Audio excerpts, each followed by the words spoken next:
Hello friends, welcome to my channel আঙিনায় গাছ কথা। চলে এসেছি আজ আমার ৩ নম্বর ভিডিও মোসম্বি গাছ নিয়ে।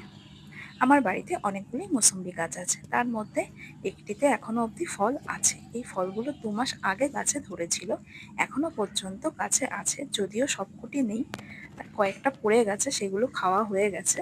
তো এই কটা আছে, তোমাদের সামনে এই ভিডিওটাই তুলে ধরলাম। মোসম্বি গাছ সম্পর্কে আশা করি কম বেশি সবাই জানো। মোসম্বিতে প্রচুর পরিমাণে ভিটামিন সি থাকে, তাই ত্বক আর চুল দুটোকেই ভালো রাখে, ডিহাইড্রেশন প্রতিরোধ করে, হাড় মজবুত করে, এর প্রচুর উপকার।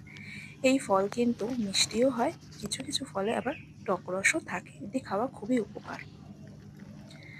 আর অনেক সময় বড়দের মুখে শুনেছি যে বাচ্চাদের দাঁত খুব ভালো হয় এই ফল যদি রেগুলার খাওয়া যায়।